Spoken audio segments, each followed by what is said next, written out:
It's a good day to be here, isn't it?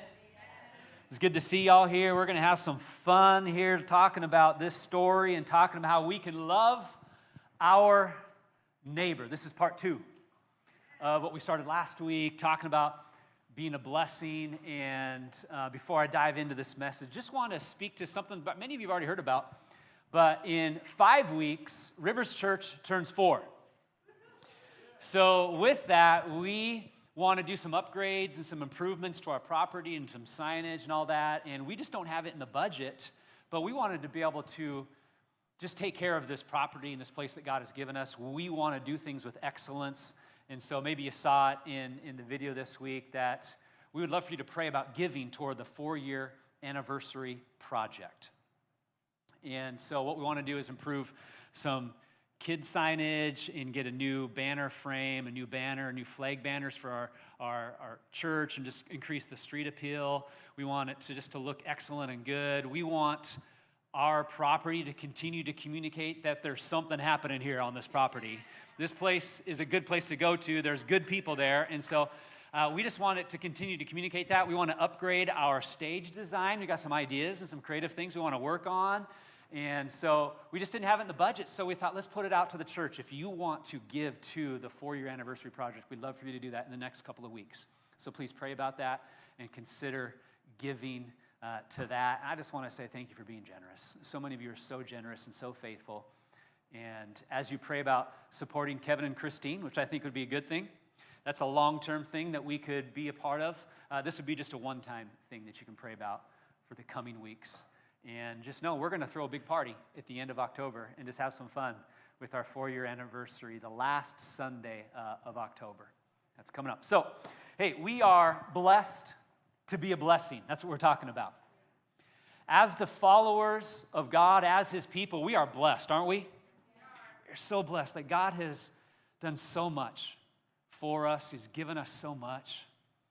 And we are so blessed. And He's called us not just to hoard those blessings, but to give those blessings, to be people who bless other people.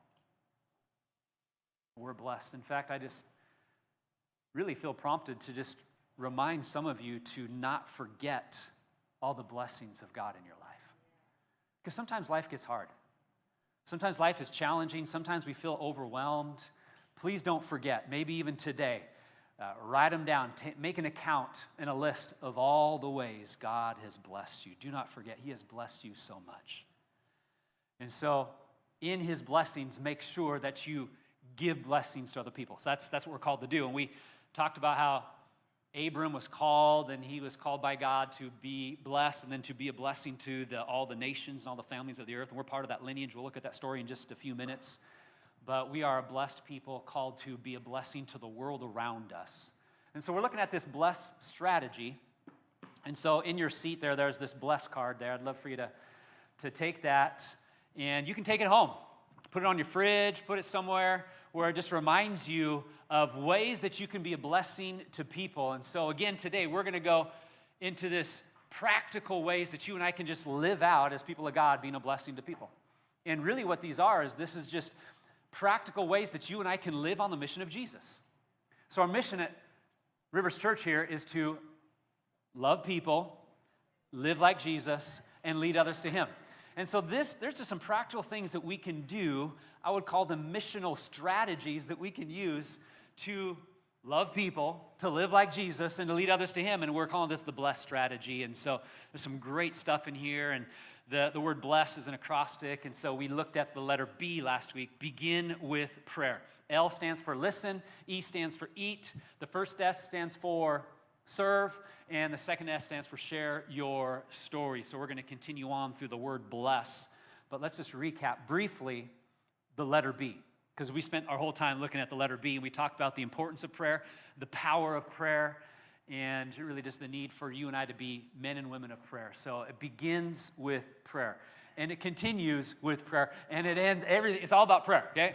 So it starts there, and we looked at the story of Abram. Let's look at the first few verses of Genesis 12 again.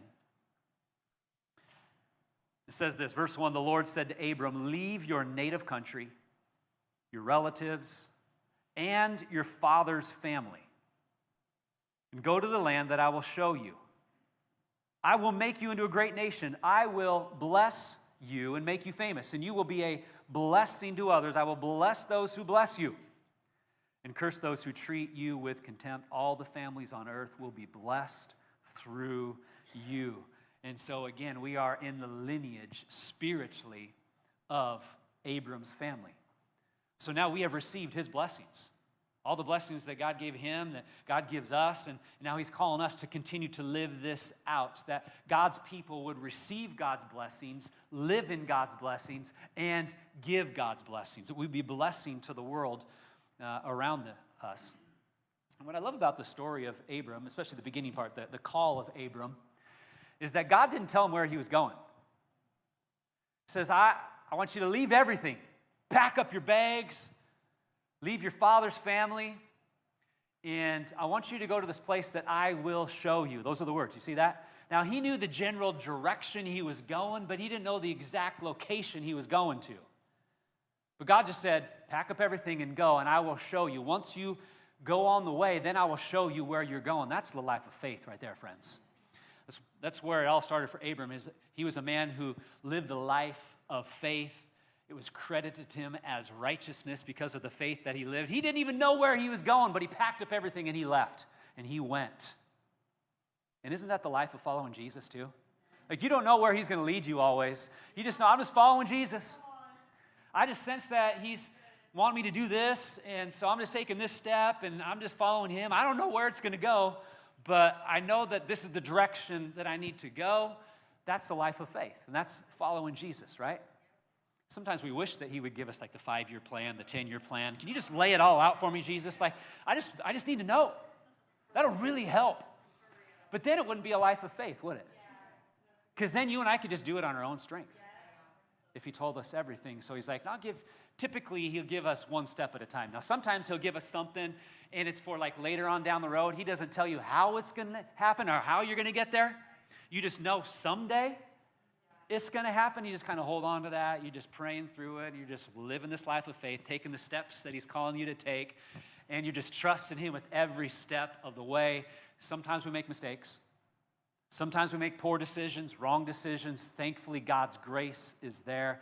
That's what I love about this journey of faith with Jesus. It's all about direction. It's not about perfection. So you and I are just following Jesus. We're going in the direction of Jesus, where he's speaking, where he's calling us to go, what he's speaking to us. It's just trusting him, taking another step.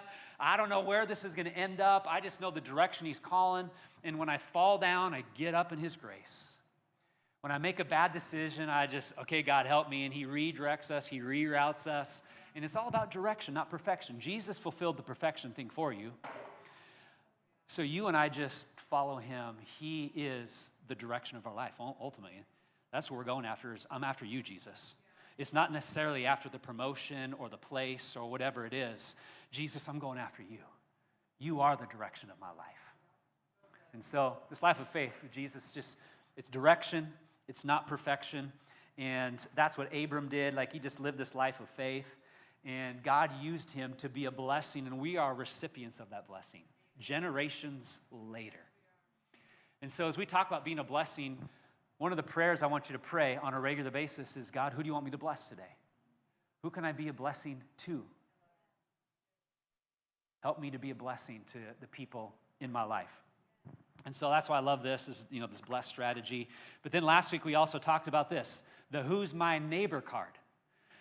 Did you take this home and fill it out and put this somewhere? Did anybody do that? Okay, good. A few of you, good job. This is a great excuse for you to get to know your neighbors if you don't know them.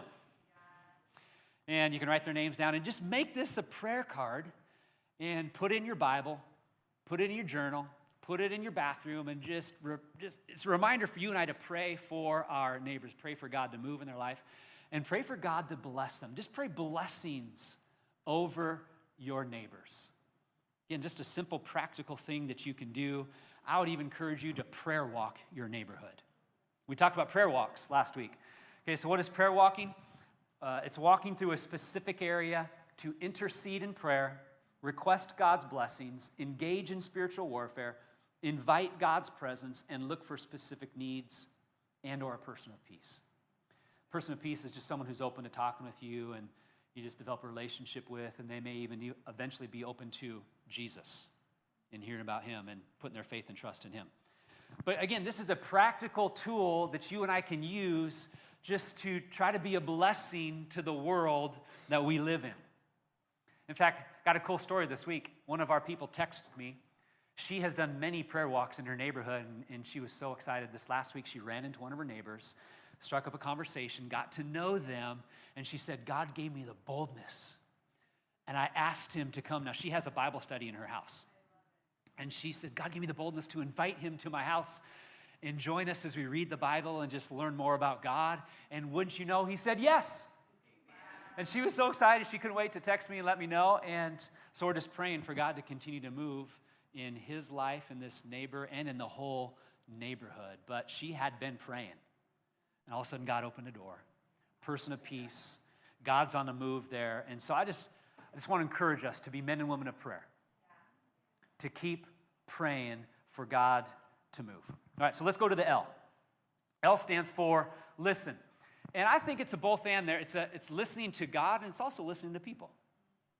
You want to make sure you're a good listener. When you're hanging out with people and all you do is talk about you, that shows people that all you care about is you. So be a good listener.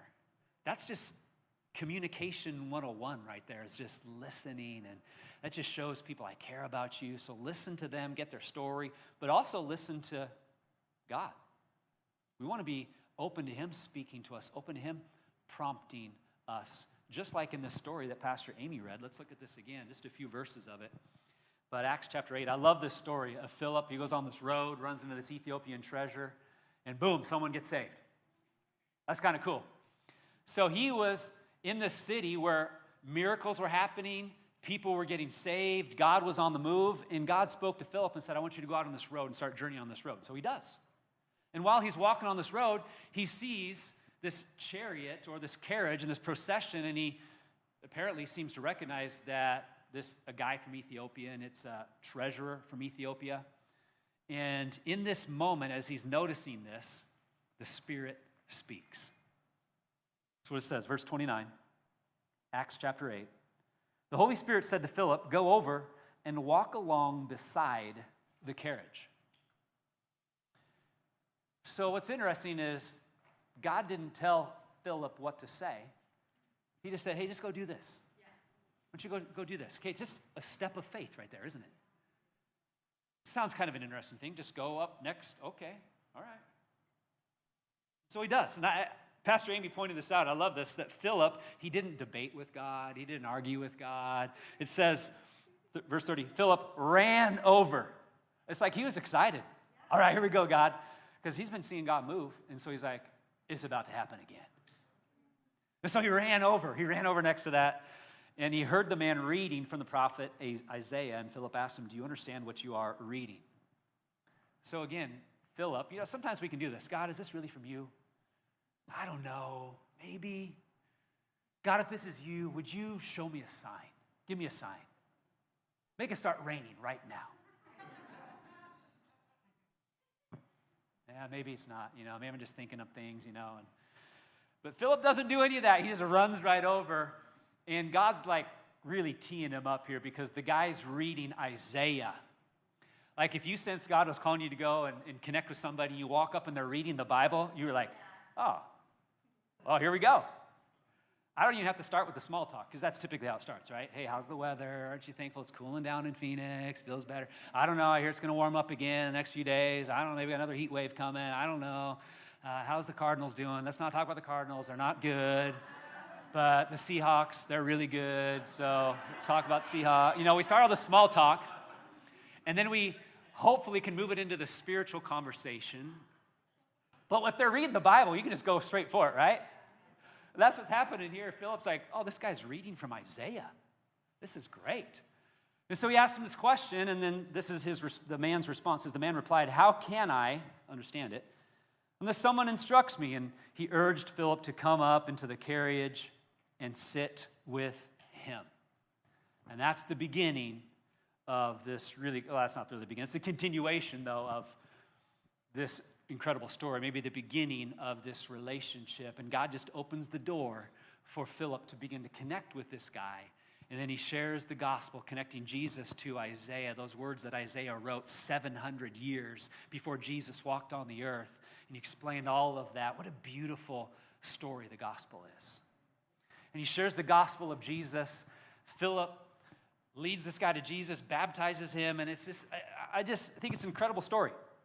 But I think also this, what if Philip hadn't responded to the prompting of the Spirit? You ever read through stories in the Bible and think that, like, what if he hadn't done that?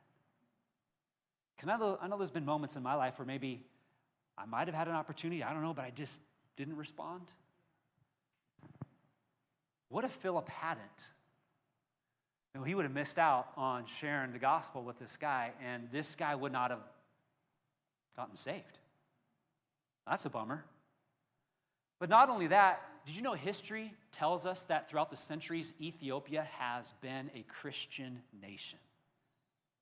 It's very likely that this guy, he was a high official in Ethiopia. He was a treasurer of the queen. He went back, shared with his family, shared with people, and people got saved. People understood the gospel, gave their life to Jesus, put their faith in Jesus. Throughout the centuries, Ethiopia has been a Christian nation. Who knows?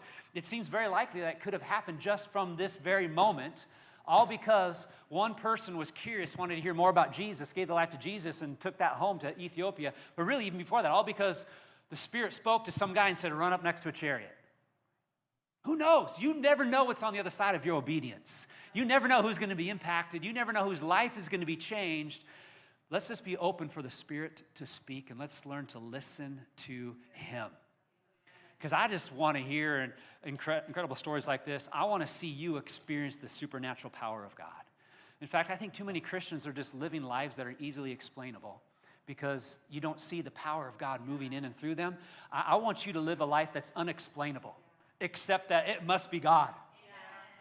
I don't even understand all that I see happen in your life. There's something different about you. God must be real. Because I just want you and I just to see God's supernatural love and power on a regular basis. I pray that happens more and more and more. In fact, Pastor Tony was just sharing with us in our prayer time this morning that he was going to bed and he felt like God was speaking to him a few weeks ago that he had to go to somebody's house. And so he got in his car, drove to someone's house, and God has done a work in that relationship, and that all because Pastor Tony felt like the Spirit was speaking to him. I had no idea. I didn't know about this until this morning. And he just went with it. Lost some sleep, but got in his car, went to connect with somebody they just could not let go of. And I just love stories like that. You just never know what God's going to do and how He's going to lead us. Just know this. When you put your faith and trust in the Lord, you are His child. He loves you, and He wants to speak to you. Absolutely. He wants to. Some of us think, I'm not good enough. I don't know if I can. Like, God only speaks to super Christians, right? Those that are really close to God. And some of us can feel like, I don't know if I'm good enough to hear from God, but just know this. He loves you, and He wants to speak to you. And He can. He has that ability. Get into His Word. Just keep reading His Word. He will speak to you through His Word. I promise you. And just continue to open your heart and your life to Him and say, God, I'm willing. I'm open. Give you my life here. Speak to me. So L stands for listen. I'm listening for the Spirit to speak to me, but I'm listening to other people's stories, not just talking about myself. I want to hear from them. You know the saying, people don't care how much you know until they know how much you care, right? And so they know that you care when you just listen. And so listening is a simple missional activity that you and I can do that just shows people we care about them, and it can open the door for us to share Jesus. Begin with prayer, listen, and the E stands for what? Oh, I know, some of you have been waiting for this one right here. You want to talk about, let's talk about food. Because God can use you sitting down eating food or drinking a good drink, enjoying some coffee with people, and that can be a missional practice that opens the door for you to share Jesus. That's kind of cool. This is a fun one right here because food is fun. We love sitting down with friends and just enjoying a good meal, like enjoying a good burger with friends is fun, right? Food is a way to our heart. It's a way to other people's hearts. I'll never forget, years ago, I was sick, and I felt miserable. I was laid out at my house and just on the couch, and my girlfriend came over, and she cooked me some soup.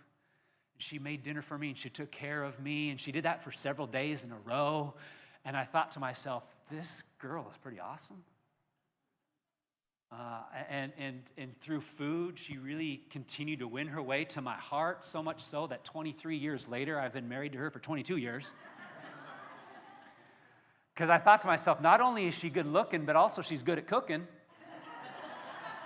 And so I think I might want to stick with this one here. And wouldn't you know, this last week, guys, I got sick. And she made some soup from scratch, and she brought it to me in bed, and she gave me some soup. And still, all these years later, she's taken care of me just like, it was in the first month of dating that she did that for me. And it's just blessed me, and my heart's encouraged by that, because food is just a way to your heart, isn't it? And God can use a simple activity like this just to build relationship, to build trust, and to just love people and serve them, and maybe eventually share the gospel. This is what Jesus did. You ever read through Matthew, Mark, Luke, and John, all these stories? How often was Jesus sitting down eating with people? Like, if he lived life with the disciples, it happened constantly. Obviously, they're always eating meals together and talking and sharing and all that kind of stuff, having fun. But I was trying to find out. I know there's at least 14 different stories within the Gospels where Jesus is recorded to sit down and just eat a meal with people. Like, he did it so often that the religious leaders who didn't like Jesus and didn't like the popularity that he was gaining, they wanted to do everything they could to stop him, to kill him, to take him out. And so one of the things they did is they started calling him a glutton and a drunkard. There's only one reason you'd be called a glutton and a drunkard, is if people are seeing you constantly eat with people and hang out and drink with them. And so they're like, yeah, well, he's just always eating with people and hanging out. So therefore, their conclusion is he must be a glutton and a drunkard, which is not a good thing, by the way. Like, gluttony is a big deal, because gluttony means food is a god in my life. It's an idol. And it's important that we don't have any idols and any gods in our life. And so it can be that way today. That's why I like the practice of fasting, because fasting breaks gluttony over our life, and it just shows me and reminds me, God, I need you more than I need food. I really like food, and some of us, maybe we like it more than we should, and we need to give it up so we can seek God and remember and realize, God, I need you, and I need every word that comes from you more than I need bread in my life. God, you are my sustenance. You are my strength more than food. And we learn to rely on him more than we learn to rely on food. And so fasting can break gluttony in our life. So this is a big deal. It's very important. To be a drunkard is not a good thing either. Like, the Bible talks pretty clearly about getting drunk. Don't get drunk. And so if you're in a constant state of drunk, obviously that's not good either. And so Jesus obviously wasn't either one of those, but he sat down and hung out with people around the table so much, though, that was the only thing they could find to accuse him of. Well, then he must be a drunkard, and he must be a glutton. And Jesus knew this. He knew they were saying this about him.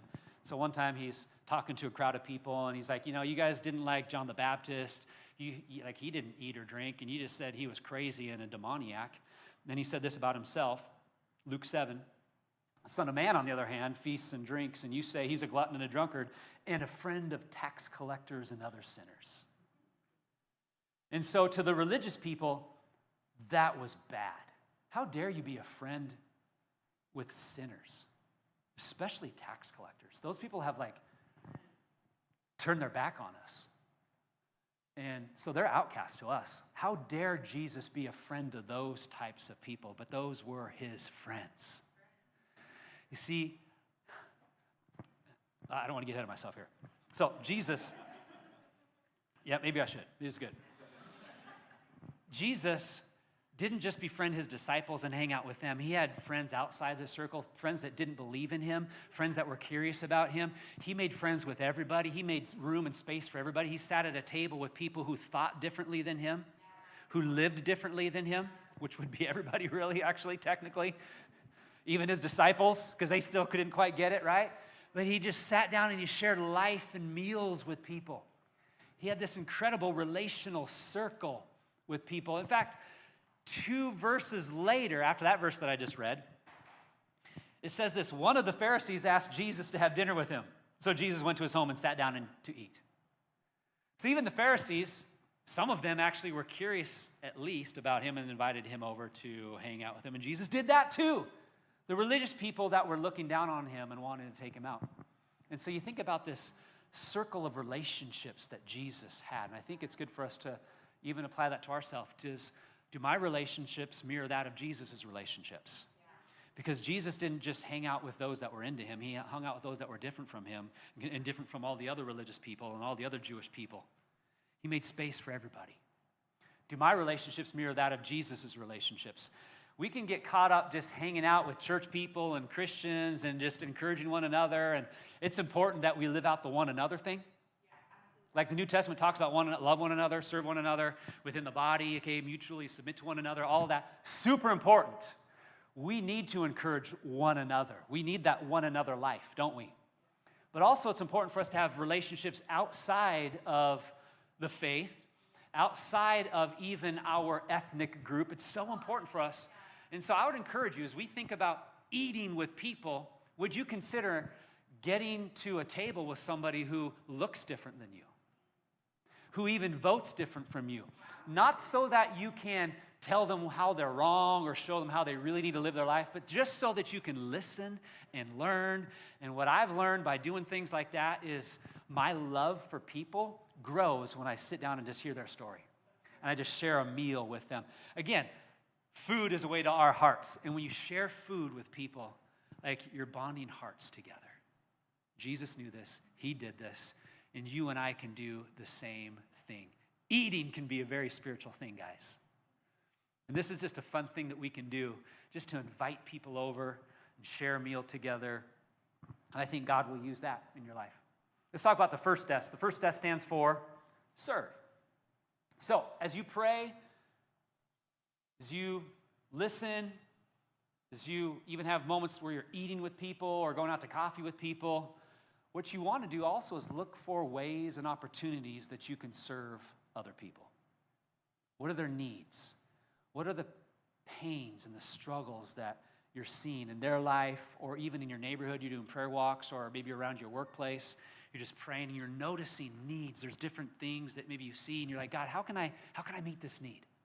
What can I do? And look for ways to serve, because when you and I serve, that also opens the door to people's hearts. When you do something for somebody, it shows I care about you. I care about you so much so that I just want to help. Anything else you need. This is what I love about this thing that we do called Love Where You Live. And so Love Where You Live is we adopted a neighborhood over here in Palomino, just like a mile around the corner over here. And we're getting ready, by the way, in 1 month to start it up again. Another season of Love Where You Live. Tuesday nights for 6 to 8 weeks, starting October 22nd. Love Where You Live is going to launch again. And maybe you can pray and consider about being a part of that, because it's just a practical way for you and I to go to love our neighbor in Love Where You Live. We bring some food. Hey, you need anything? How can we pray for you? We just connect with people. And wouldn't you know, as we have done this, God has opened the door for the gospel. In fact, we have had salvations through Love Where You Live just because we brought them food and said, anything you need, can we pray with you? And then they invite us into their home and we just start talking and we're listening, and then we get to share the gospel. We've seen people put their faith and trust in Jesus, and we have a Bible study planted in Palomino right now because of Love Where You Live. All because we just wanted to show up and just serve, because we care about people. So how can we meet needs? What are some practical things we can do? We can bring them food. We know that. Everybody likes free food. Everybody likes free bread. But then what else can we do? And serving opens the door. And Jesus modeled this for us, didn't he? In fact, the disciples, they were fighting for power and position, and they were arguing with one another, and Jesus had to call a little leadership meeting. And this is what he said to them. It's recorded in Mark 10. So Jesus called them together and said, okay, guys, you know that the rulers in this world lord it over their people, and officials flaunt their authority over those under them. But among you, it will be different. Whoever wants to be a leader among you must be your servant. And whoever wants to be first among you must be the slave of everyone else. For even the Son of Man came not to be served, but to serve others and to give his life as a ransom for many. And aren't you thankful for that? That he gave his life as a ransom for you, for me, that he loved us so much that he went through the cross, that our sin and our rebellion against God, we deserve death because of that, but Jesus says, I'm going to pay that for you so that you can find life in me starting today, begin and continuing tomorrow and forevermore. He paid that for us. Like, he is the ultimate servant, friends. Jesus lived it out. And so he's given us, his disciples today, just like he gave his disciples in that moment, instructions on, hey, you're not called to just fight for power and lord it over people and have people serve you. Actually, the kingdom of God is upside down. It's different. You are called to live differently. You are called to serve. And that's how you're going to gain influence into the gospel, which has the power to change people's lives. Through serving. And Jesus lived this. He modeled this. He even got on his knees the night before he went to the cross. And what did he do? He washed the feet of his disciples. Even Judas, who was going to betray him in a few hours. He washed Judas's feet. And he served. And he's our example, and he's our model, isn't he? And so he's called you and I to serve as well. It might be inconvenient at times. It might be uncomfortable. It might cost us time, even money, but it's worth it. We are called to serve the world around us, called to be a blessing to the world around us, and we do it because our master is the one who gave us the example, and he's called us to follow him. He's our model. He's the one we're after. He's the one we're called to live like, not the rest of the world. We're not fighting for power. We're fighting to serve people and show them the love of Christ through our serving. That's what we're called to do. So serve. And then the last S is share your story. The time is right. You get an opportunity to share who Jesus is and how he has changed your life. That's always an amazing opportunity, friends. I pray that you have that more and more and more and more. Opportunity to share your story. Just brag on who Jesus is. That's why I love what Peter said. He says, but in your hearts revere Christ as Lord. Always be prepared to give an answer to everyone who asks you to give a reason for the hope that you have, but do this with gentleness and respect. It's so important we have gentleness and respect. Not look down at people, not like you're wrong. You know, you just see the banter on social media, and it's always like, can you believe these people? Can you believe that they would do this? And it just aids to this fight of it's my side against your side. But Peter says, hey, do this with gentleness and respect.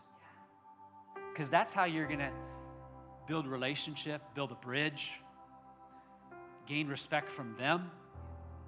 Gentleness and respect is so much. It starts with revering Christ as Lord, like he's our Lord, right? He's our master. I'm all about you, Jesus, and following you. And then he says, always be prepared. Always be ready to give an answer when someone asks you for the hope that you have in Jesus. So the question is, from this passage, is anybody even asking us? Because Peter says, be ready when they ask you. So if anyone asking us? If they're not, then maybe they don't even know that my life has been changed by Jesus, and you just want to pray, Jesus, help me to have a brighter light for you, that people may know who you are, what you've done in my life. And when they do ask, like, why do you go to church? Oh, yeah, let me tell you. It's not really about church, it's about Jesus. And all of his people there are great, but Jesus, let me tell you, like, this is who I was. He changed my life, and Jesus has done this, and he's done this, and he's done this, and he's done this, and he can do it in your life too. What do you think? And you just begin to share the hope that you have in Jesus because of all that he's done in your life. In fact, maybe right now you feel a little hopeless. Can I just point you to Jesus and let you know that he has hope for you no matter what you're going through? That no matter what you walk through, there will always be hope because of Jesus. And let me point you to him and encourage you to look to him right now. So that's the bless strategy right there in a nutshell. Let's go live this out. And I believe that as you and I do this, and here's the goal, do one of these every day. That's just the goal. Oftentimes, maybe it's just praying. I'm praying again today. I'm just praying, I'm praying. But maybe today, I get a chance to listen to somebody. Or I get to share a meal with somebody. I invite them over. Or I get a chance to serve. Or God opened a door for me to share. Just try to practice one of these missional practices every single day so that you can be a blessing to the people in your life. And I think that if you and I live out simple things like this, we can make a difference in the city. You can see God move in your neighborhood and in your workplace and your school, and we can see God do some pretty great things.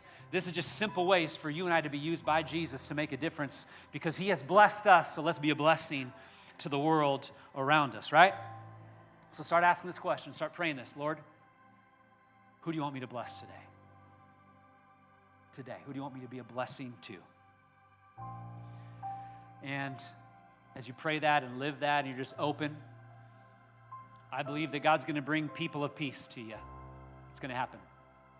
People that are open. They might be just open just to talking with you. I've had people that are people of peace and they're open to getting together and drinking coffee and we talk about Jesus, but in the end, they're not open to Jesus. That's fine. Just building a relationship. We just care about people because they're not a project. They're someone made in the image of God that I just love. That's fine. Some people aren't people of peace. You might get rejected. People might cuss you out. We're just on a mission, just trying to love, serve, and listen.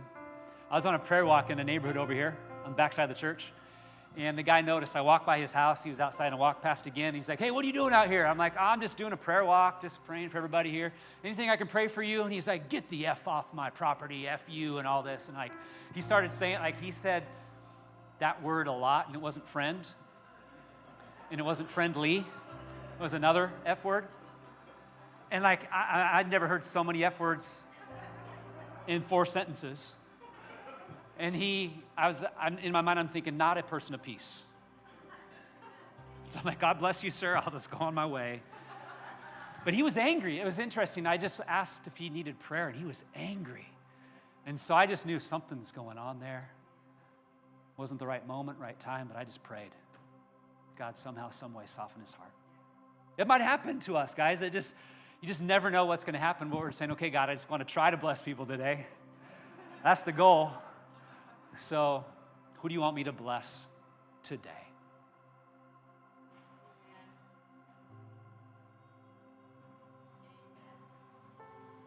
You know what's interesting about the story of Abram? Is that, listen to this, in the verses before God calls Abram, God had sent, for whatever reason, Abram's family was supposed to go where God had called Abram to go. Verse 31 in chapter 11, one day Terah took his son Abram, his daughter-in-law Sarai, his son Abram's wife, and his grandson Lot, and his son Haran's child, and moved away from Ur of the Chaldeans, and he was headed for the land of Canaan. But they stopped at Haran and settled there. For whatever reason, Abram's father was going to go to the place that Abram ended up at, but they got halfway and they settled. And I thought to myself, isn't that a picture sometimes of us? Where we're like, okay, God, I'm good right here, right? Like, I've come so far, and I'm like, okay. And we can just find ourselves just settling. I'm good. But I don't believe God has called you to settle. I believe he's got new adventures for you. I believe he's got more for you. I believe there's more people out there that he wants you to bless, that he wants you to impact, that he wants you to serve, that he wants you to listen to, that he wants you to eat food with. There's more out there. Are you willing to say, okay, God, just keep leading me. I'm willing to be a blessing today. Lead me today. Empower me today. Let's not settle. Let's not say, I'm good enough. No, I'm going to keep going. I'm going to keep following you, Jesus. I want the more that you have for me. Let's stand to our feet, guys, and let's pray.